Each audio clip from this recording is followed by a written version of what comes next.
Everybody, Tessa Q talking about sober dating.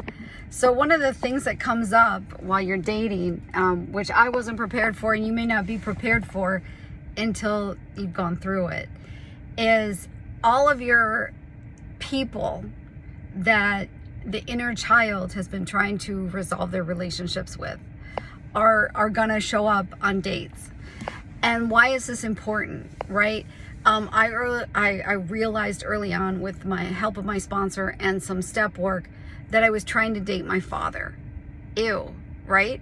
But I was trying to work out. I was trying to resolve some issues because my father was distant and emotionally unavailable during my childhood. So I was trying to work that out with the next person, right? With the next alcoholic. And some of the things I felt were sheer and utter frustration that my picker was still dinged up pretty good.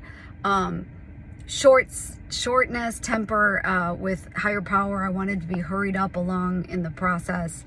I felt frustration with myself, which I turned towards myself. So I just want to share this with you as tools that as you're sober dating, right? We're going to work the steps. We're going to work with our sponsor, and the sponsor is going to say, hey, I think it's a good time, right? Higher power has predestined for all of us amazing partners that are going to cause us to spiritually grow and learn about partnerships and be a part of another person's life and allow us to be known to other people, right? All of this is good stuff, and all of this is pre-planned, preordained for you because you have a higher power and I'm not it, right?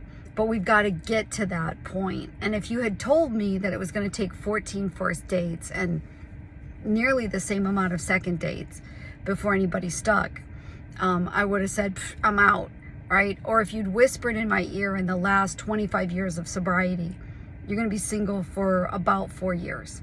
You're going to have 2 long-term relationships that are loving and wonderful and fulfilling relationships.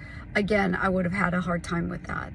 But I went into sober dating not having any of these tools that I'm really genuinely interested in making sure that you have, right? So we're going to work out some of our unresolved stuff. And ACOA teaches me, as an adult, I try to work on and resolve the family dynamics, right, in my next relationships with people, work, you name it. I'm going to try and fix, right, what I'm bringing from childhood. And that's really confusing to people too, because most people, especially bosses or significant others, they don't know what your agenda is. They don't know what my agenda is. So why am I hyper focused on something that they're not? We may try and date mom, dad. We may try and resolve relationship issues to be the perfect little girl, the perfect boy, and resolve some of this stuff, right? All this is normal. So just continue to go to meetings. Please consider sharing about it because the newcomer needs to hear this. Talk to your sponsor, right? Do journaling.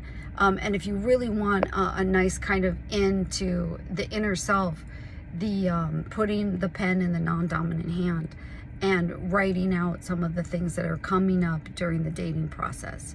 Sober dating, y'all. If I can do it, you can do it. I did not get the last person on the planet that's a good partner. You can get a good partner too. If I can do it, you can do it. Take care.